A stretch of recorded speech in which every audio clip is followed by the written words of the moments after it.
안녕하세요. S동물 암센터 허찬입니다. 오늘은 종양 수술에 대하여 자세하고 쉽게 알려드리려고 합니다.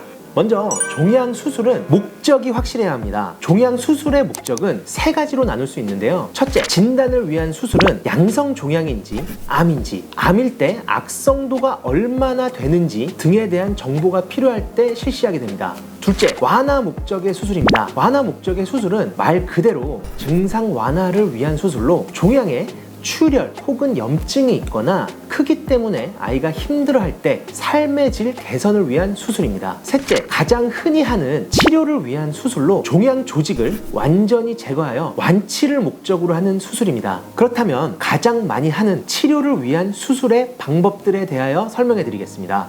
첫째, 디벌킹입니다. 디벌킹은 종양이 완전히 절제될 수 없는 부위에 있을 때, 예를 들어 관절이나 척추 또는 혈관에 침습되어 이 종양을 떼어낼 때 출혈 위험이 클 때 하는 수술입니다. 디벌킹은 수술 후 암세포가 남기 때문에 추가적인 방사선 치료가 필요합니다. 둘째, 협소 범위 수술입니다. 협소 범위 수술은 종양을 완전히 드러내는 것을 목표로 하지만 더 넓게 절제가 불가능할 때 실시합니다. 예를 들어 피부에 종양이 있는데 크기가 너무 커가지고 이거를 너무 넓게 절제를 하게 되면 아이가 호흡이 힘들어진다거나 하는 것들이 걱정이 될 때 실시하게 됩니다. 중요한 것은 조직 검사에서 완전하게 절제가 되었다고 나와도 경우에 따라 추가적인 치료가 필요할 수도 있습니다. 셋째, 넓은 범위의 수술입니다. 넓은 범위 수술은 보이는 종양보다 약 2-3cm 정도 더 넓게 절제하는 수술로 이 암세포의 완전한 절제를 목표로 하여 가장 이상적이고 자주 진행하는 수술입니다. 중요한 것은 꼭 조직 검사를 통하여 완전하게 절제가 되었는지, 절제면은 어느 정도 확보가 되었는지를 확인하는 것입니다. 한 연구에서 유선암에서 수술 후 완전하게 절제가 된 아이들의 평균 수명은 872일, 완전하게 절제가 되지 않은 아이들의 평균 수명은 70일로 극단적인 예후의 차이를 보였습니다. 넷째, 적출 수술입니다. 적출 수술은 종양이 발생한 장기 전체를 절제하는 수술입니다. 예를 들어 다리에 암이 생겨 다리를 절단하거나 비장에 암이 발생하여 비장 전체를 절제하는 경우로 넓은 범위 수술과 함께 가장 많이 진행되는 수술입니다. 중요한 것은 이 수술은 그 장기를 적출하고 나서 몸 전체에 끼치는 영향을 관리하는 것입니다. 수술에 대한 결정은 병원 혹은 수의사마다 의견이 다를 수 있습니다. 하지만 수술 결정을 잘 하기 위한 몇 가지 방법을 설명을 드리겠습니다. 첫 번째 방법은 CT를 촬영하는 것입니다. CT는 3차원적인 영상을 제공하기 때문에 굉장히 많은 정보를 얻을 수 있습니다. 하지만 CT 촬영이 모든 것을 말해주지는 않습니다. 두 번째로 세포 검사나 조직 검사를 통하여 암의 특성을 파악하고 수술 계획을 잡는 것입니다. 대부분 보호자분들께서는 아이가 암을 진단받고 나면은 하루빨리 수술을 하고 싶어 하십니다. 수술을 시키려고 마음을 먹으시고 병원에 내원하셨는데 수의 선생님이 일단 세포 검사를 하여 어떠한 종양인지 알고 수술 계획을 잡겠다고 하시면 돈 더 벌고 싶어가지고 필요 없는 검사 하자는 거 아니야?